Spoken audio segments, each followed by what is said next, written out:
Olá, muito boa tarde. Hoje é quarta-feira, dia 12 de agosto, e eu estou aqui mais uma vez pedindo licença para entrar na sua casa, na casa da senhora, na casa do senhor, no seu santuário, que é o seu lar. Eu estou aqui agradecendo por você permitir eu chegar até a sua casa. Está começando o programa Com Brasil Nordeste de hoje. Mais uma vez, um giro de notícias do nosso país. Também alguém postando alguma coisa interessante nas mídias sociais e nós estamos de olho. Ainda a continuação da entrevista com o deputado Castelo Branco, que nós começamos ontem. O deputado vai falar da sua ligação com o povo nordestino e vai falar da sua atuação na Assembleia Legislativa no estado de São Paulo. Está no ar, portanto, o programa Com Brasil Nordeste de hoje. Quero começar chamando o nosso colega jornalista Marcelo Jorge, que está em Pernambuco. Marcelo Jorge, é com você. Olá, muito boa tarde, Sandro e telespectadores que acompanham o Brasil Nordeste na TV Com Brasil.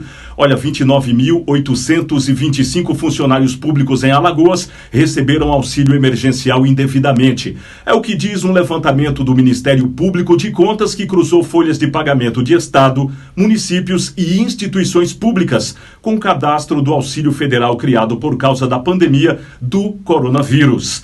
O benefício não poderia ser pago a quem está empregado. O Ministério Público de Contas de Alagoas concluiu esse levantamento que apontou as irregularidades no pagamento do auxílio emergencial de R$ 600, criado por causa da pandemia do vírus chinês. Lembrando que o auxílio é destinado a trabalhadores informais, autônomos e MEIs que tiveram a renda afetada em virtude da pandemia. Pela regra, servidores públicos não têm direito ao auxílio. O órgão fiscalizador estima que o prejuízo aos cofres públicos é de, no mínimo, R$ 17.895.000, porém o prejuízo pode ser bem maior e chegar a R$ 53.685.000 no caso do recebimento de 3 parcelas do benefício. A orientação do órgão fiscalizador é para que todos esses beneficiários façam a devolução dos valores recebidos indevidamente. Infelizmente, a terrível pandemia da corrupção vem devastando até o que era direcionado ao combate ao vírus chinês. De Alagoas para o Brasil Nordeste, Marcelo Jorge. Ainda em Pernambuco, a nossa assistente de mídias sociais, Natânia Mello. Natânia. Em Pernambuco, depois de quase 5 meses com as atividades suspensas por conta da Covid-19, a Feira da Sulanca voltou a funcionar nesta segunda-feira 10.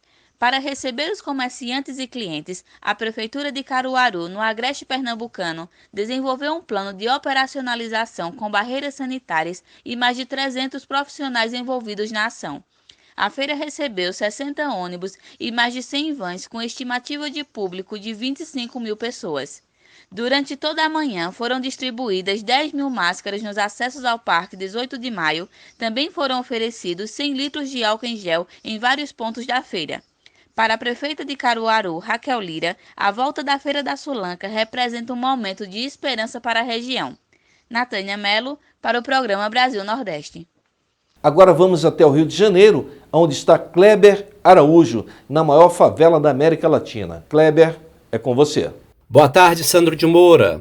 A Prefeitura do Rio de Janeiro lançou uma plataforma com a proposta de oferecer novas possibilidades de ensino e aprendizagem. Voltado para pais e alunos da Rede Municipal de Ensino, o aplicativo Escola.Rio utilizará das novas tecnologias para ampliar a experiência educacional, facilitando o acesso às atividades escolares em meio à pandemia. Além das atividades online, também é possível acompanhar o boletim, frequência dos alunos, calendário escolar e o cardápio da merenda. A promessa é que em breve outras funcionalidades sejam implementadas. Para garantir a interação virtual, a Prefeitura contratou as 4 principais operadoras de telefonia, TIM, Vivo, Oi e Claro, para permitir acesso gratuito aos alunos das escolas municipais. Desenvolvido pela Implan Rio em parceria com a Secretaria Municipal de Educação, esse instrumento pode ajudar na amenização da disparidade de ensino entre as escolas públicas e privadas, ampliada pelo distanciamento social devido à dificuldade de acesso à internet da classe popular. Para tanto, é preciso fiscalização para que essa iniciativa seja efetivada como uma proposta funcional e não apenas como marketing político em ano de eleição. Para acessar o escola.rio, é preciso que o responsável pelo aluno utilize as informações do seu CPF. Diante das dificuldades, a recomendação é acionar a opção Contate Escola, disponibilizada no próprio aplicativo, e informar os dados para que o cadastro seja regularizado no sistema. Outra opção válida é solicitar ajuda na coordenação da escola e denunciar, caso permaneça, a inoperância da plataforma que foi estruturada com dinheiro público. Kleber Araújo, para o programa Brasil Nordeste. Eduardo Negrão, que está no estado de São Paulo. Negrão, a tela da TV Com Brasil é sua. Boa tarde, espectadores e internautas do Brasil Nordeste TV Com. Vamos falar hoje sobre a louca escapada do secretário de Transportes Urbanos de São Paulo. Secretário de Transportes Metropolitano da cidade de São Paulo, o ex-deputado por Goiás, Alexandre Baldi. Esse meninão foi pego em delação premiada, onde ele teria recebido, no mínimo, R$1.400.000 de bola, de payoff, mais conhecido como propina.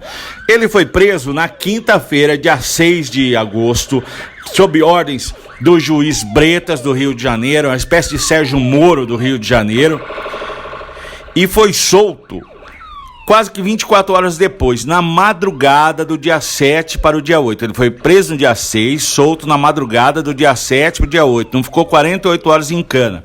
Mas tem mais, ele foi solto às 2h45 da manhã. Algo sem precedentes na justiça e na história da carceragem brasileira. É raríssimo. Eu, particularmente, não me lembro. Nem quando a pessoa é provada inocente, é solta no meio da madrugada. Ainda mais esse rapaz que é culpado, só conseguiu um habeas corpus. Com quem? Com ele, o homem que solta tudo. Gilmar Mendes, do Supremo Tribunal Federal. Mesmo com todas as evidências contra o meninão Alexandre Baldi, o malandrão, o Gilmar parece que deu, segundo informações do senador Cajuru, que faz um trabalho espetacular pelo estado de Goiás e pelo Brasil, e que é o responsável pela denúncia original, 2 anos atrás, que gerou a prisão de Alexandre Baldi. Quem ligou primeiramente foi o ex-governador Marconi Perillo de Goiás, ex-presidiário também, porque também foi em cana, pedindo para que o Gilmar Mendes atendesse o governador João Dória. Repito, informações do senador Cajuru. Como ninguém protestou, é verdade.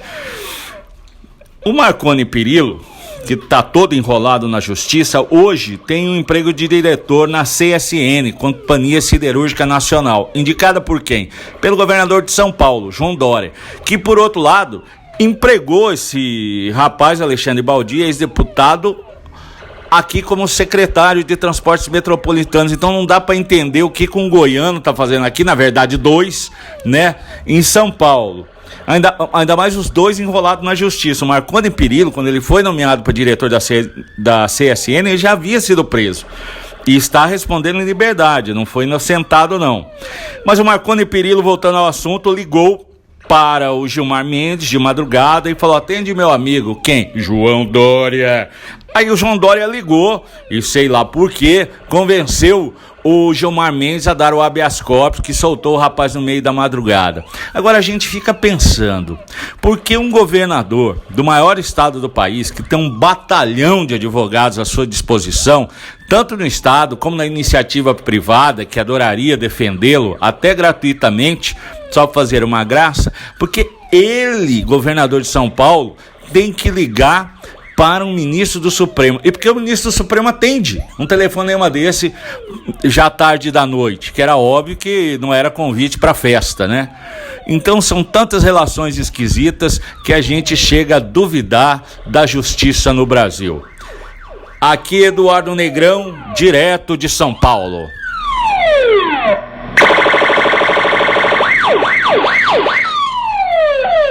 Vamos a um breve intervalo comercial e voltamos já já com a segunda parte da entrevista do deputado Castelo Branco do estado de São Paulo.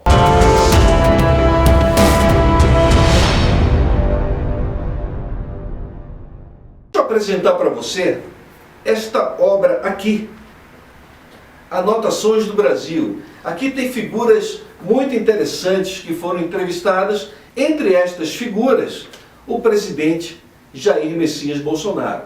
Claro que à época ele era deputado federal. Então, se você quer adquirir o livro Anotações do Brasil, entre no site das lojas americanas e peça o seu livro, receba na sua casa o livro Anotações do Brasil, da editora Albatroz, escrita por este apresentador aqui, Sandro de Moura. A pandemia do coronavírus desafia governos em todo o mundo. No Brasil, nós do governo federal trabalhamos para enfrentar o seu avanço e cuidar da saúde da população. Investimos 16 bilhões de reais na compra de respiradores, ventiladores pulmonares, equipamentos de segurança e medicação. Estamos distribuindo 22 milhões de testes em todo o país. Destinamos 50 milhões de reais para pesquisas e garantimos ajuda financeira de 3 bilhões de reais para estados e municípios. A prioridade é proteger a vida dos brasileiros, mas não podemos deixar de lado questões fundamentais para vencermos essa crise, como preservar empregos e manter a renda da população. Aprovamos auxílio emergencial de R$ 600 para os mais vulneráveis e destinamos 40 bilhões de reais em crédito para as micro e pequenas empresas. Novas medidas continuarão a ser tomadas, porque a vida dos brasileiros vem em primeiro lugar. Trabalhar para proteger a vida e os empregos. Esse é o nosso compromisso. Governo Federal.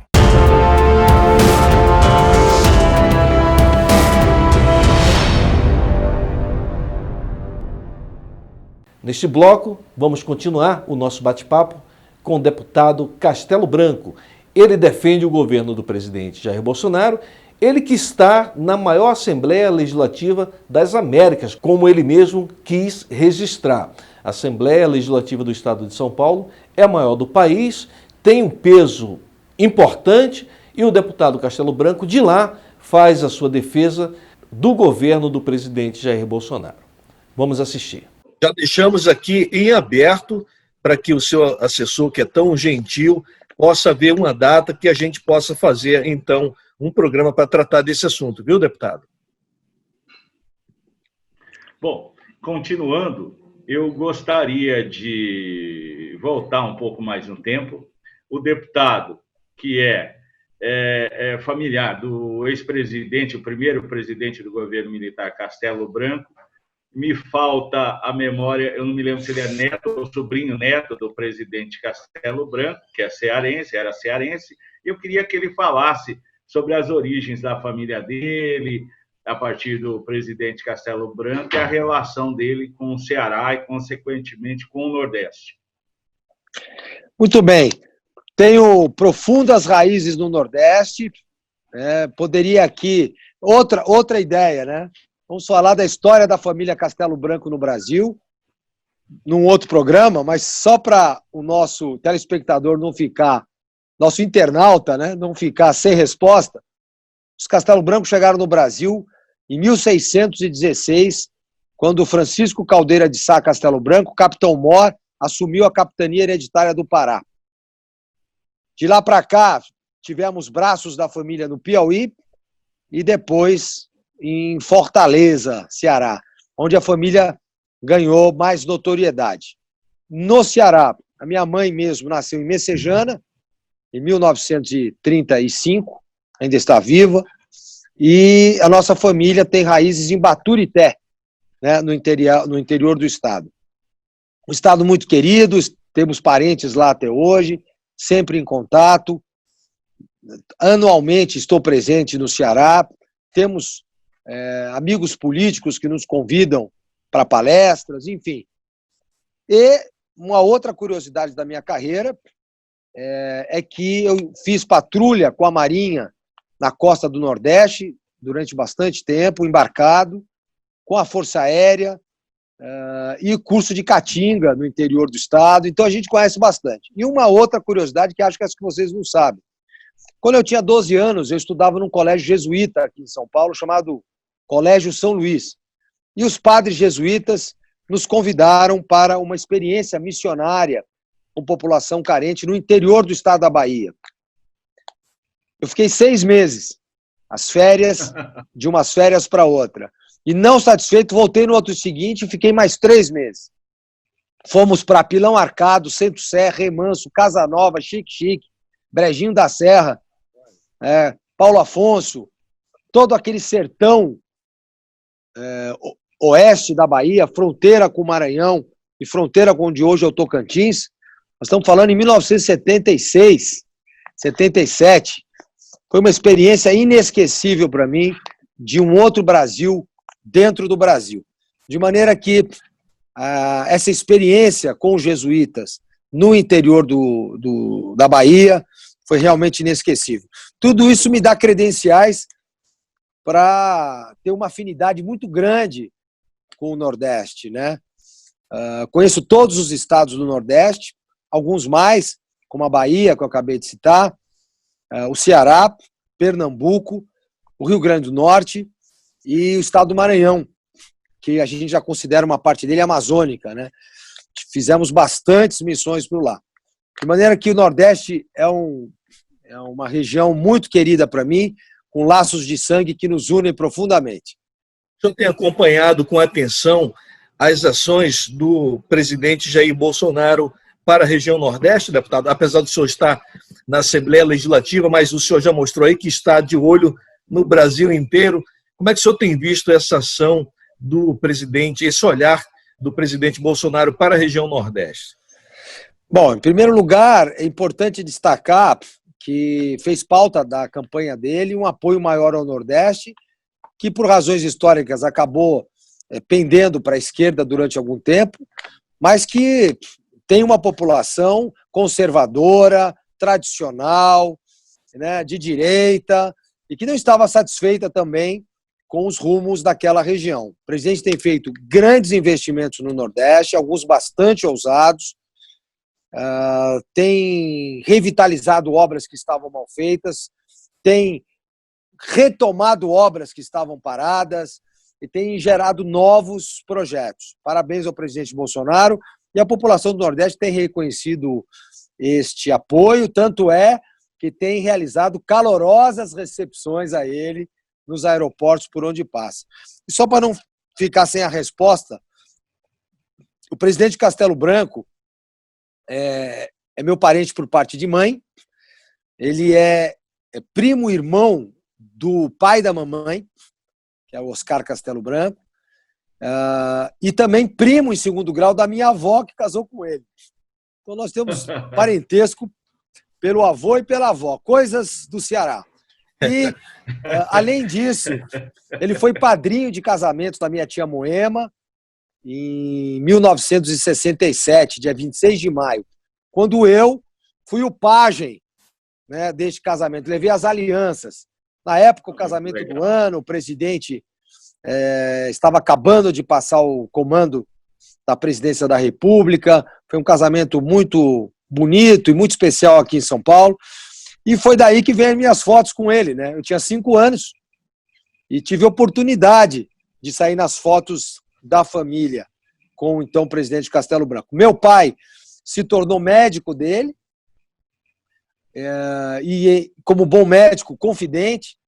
E cabe aqui, talvez, enriquecer esse discurso com um depoimento. O Castelo Branco, na ocasião, falava assim: Clóvis, querem que eu volte para a presidência, não queriam que eu tivesse saído, mas eu achei que era prudente a reciclagem, e eu temo pela minha vida. No dia 18 de julho, ou seja, 60 dias depois desse comentário, ele morre num acidente que, para nós da família, não foi acidente. Mas isso fica para um outro encontro, para a gente falar especificamente do misterioso acidente aéreo com o presidente Castelo Branco. Olha, por histórias como esta, né?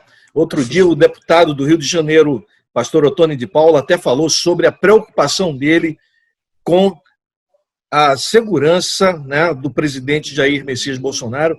Está registrado nos anais aí da história de que não é de hoje, de que as pessoas que amam e querem fazer diferente no país estão sempre na mira de alguém que não ama esse país tanto assim. Ô, Eduardo Campos é outro exemplo, né, que para mim não foi acidente. Mas também fica para um outro dia. Pois é. Olha, deputado, eu quero só registrar aqui que parece que nós estamos saindo um pouco do seu público, o senhor é deputado pelo estado de São Paulo, mas nós temos muitos nordestinos que estão aí em São Paulo e tem muito interesse de saber que um deputado como o senhor, que está aí na Assembleia Legislativa, tem todo esse conhecimento e toda essa atenção e afeto pelo povo nordestino. Não, é verdade. Inclusive, temos um assessor específico para esse segmento, né? Eu moro no bairro da Bela Vista, Baixada do Glicério, Bexiga, que tem uma população nordestina expressiva. Fui muito bem votado nesse nicho eleitoral aqui na cidade de São Paulo, pelos nossos correligionários, né? Nossos amigos nordestinos, que veem em mim uma expressão da vontade deles aqui no estado de São Paulo. Eu acho que vão passar a ver um pouquinho mais. Negrão, infelizmente, televisão tem um problema chamado tempo. Então, eu quero que você faça aí as considerações finais para a gente caminhar. E já que o deputado se colocou à disposição, a gente vai ficar aqui perturbando ele algumas vezes para ele estar falando de histórias tão ricas como esta que ele trouxe aqui hoje, né? O deputado é digno de um documentário, viu, Sandro? Eu escrevi um artigo sobre ele, teve muita repercussão, que inclusive foi replicado em outros veículos, sem que a gente soubesse, mas sem nenhum problema, que eu escrevi, deputado Castelo Branco, o Navy SEAL brasileiro, né, que é a tropa de elite mais poderosa lá dos Estados Unidos. Deputado, eu queria concluir que o senhor não dá para não falar de eleição municipal, né? O senhor é um homem que está muito bem informado.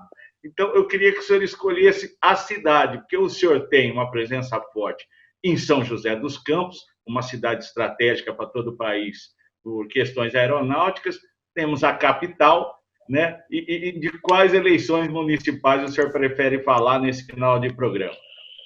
Olha, Negrão, só pegando um gancho na sua pergunta, aproveitar que nós entrevistamos essa semana um analista político, ele dizia da importância das pessoas que estão próximas, alinhadas com o presidente da República, entrar, de alguma maneira, nas eleições municipais, que isso seria importante para o presidente lá na frente. Então, é verdade. Além do deputado escolher qual a cidade especificamente, em quais as cidades ele de repente ainda quer estender um pouquinho mais. Bom, pessoal, antes de fechar esse bloco, eu gostaria que vocês tivessem uma noção da dimensão desta eleição. O Brasil é o 5º maior país do mundo. Na verdade, o 4º, porque perde por um pouquinho em função dos Estados Unidos ter o Alasca. Então, a gente é praticamente o 4º país do mundo em área de dimensão. E estamos entre os 5 países do mundo em número de habitantes. A eleição desse ano vai eleger 5.570 novos prefeitos, porque o Brasil tem 5.570 municípios. Se você considerar que o menor município brasileiro, pela Constituição, tem 9 vereadores e que o maior tem 55, e nós vamos ter aí uma média de 13 a 15 vereadores, nós estamos falando numa eleição de 89 mil vereadores.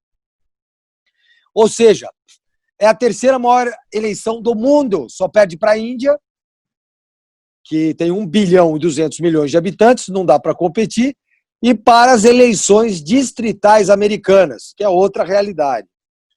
Enquanto democracia, a gente é a 3ª maior eleição esse ano, uma eleição importantíssima, porque o vereador é a linha de frente, é a tropa, é a infantaria, é o cara que está com o povo todos os dias. O povo sabe onde ele mora, bate na sua porta, é zeladoria, é síndico, né? O cara vai bater e fala, olha, você foi eleito, você tem que cuidar da minha rua, da luz, da calçada, da escola, do hospital, de tudo. O vereador é realmente uma das funções políticas mais importantes desse país. E, na sequência, o prefeito, porque você mora numa cidade. Você não mora no estado, você não mora no país, você mora numa cidade, num bairro que tem rua, tem CEP. Portanto, estamos diante de uma grande eleição, com uma grande responsabilidade de renovar as câmaras municipais e as prefeituras. Assim como nós tivemos êxito nas eleições de 2018, onde nós renovamos, em média, 60% das assembleias legislativas estaduais e mudamos 55% do Congresso Nacional. Ou seja, agora nós temos a grande oportunidade de mudar quem está ocupando o executivo e o legislativo das cidades onde você mora. Muita atenção, muita calma, escolham bons vereadores e bons prefeitos para este novo momento. E eu concordo, sim, que o presidente Bolsonaro deva ajudar as pessoas de bem, os bons candidatos, os bons projetos, as boas intenções, para que sejam eleitos agora em 2020. Temos grandes projetos aí para 2022, onde vamos ter reeleição de governadores, presidente, vamos ter cenários de deputado estadual, federal e senador, e é claro que esses vereadores e esses prefeitos que agora estarão se candidatando e ocupando essas milhares de vagas farão toda a diferença nas eleições de 2022. Portanto, a nossa mensagem é de fé, é de esperança, e eu vou para as minhas considerações finais, lembrando o grande professor brasileiro, Henrique José de Souza. Esse professor brasileiro, ele dizia, a esperança da colheita vive na semente. Ou seja, nós temos agora, em 2020, a grande oportunidade de se plantar novas sementes para fazermos uma boa colheita, colher bons frutos em 2022. Conversamos aqui com o capitão Oscar Castelo Branco, deputado estadual pelo estado de São Paulo, e nos ajudou o nosso amigo Eduardo Negrão. Obrigado, Negrão. Obrigado, deputado. Obrigado a você que nos acompanhou até agora e até a próxima. Queremos agradecer ao deputado Castelo Branco, toda a sua assessoria, por ter atendido o convite do Brasil Nordeste, da TV Com Brasil, desejar muito sucesso na sua atividade parlamentar, agradecendo principalmente a você que está conosco, nos dando o prestígio, o carinho da sua audiência. Vamos agora ao De Olho na Rede, porque alguém postou algo que chamou a nossa atenção e nós queremos dividir na tela da TV Com Brasil com você. Aqui, ó, pra provar que não é bicicleta que faz o cara ser campeão, não. 32 km/h e ele me acompanhando na barra circular, ó. Vamos que vamos. Ninguém quer ser feio, não. 34 km/h. Vambora. Antes de finalizar o nosso programa, eu quero mandar um abraço muito carinhoso para o palestrante motivacional Cláudio Palermo, que na segunda-feira me convidou para uma live. Ela está disponível no Instagram do Cláudio Palermo e também no YouTube. Então, muito obrigado ao Cláudio, palestrante motivacional. Tivemos um ótimo bate-papo. Obrigado pelo convite e um grande abraço a você que nos acompanha também através das nossas mídias sociais. Quero convidar você a se inscrever no nosso canal do YouTube, para que quando nós chegarmos ao 1º milhão, você tenha ajudado a construir essa história de sucesso. Desejar a você uma ótima tarde, uma boa semana e até a próxima.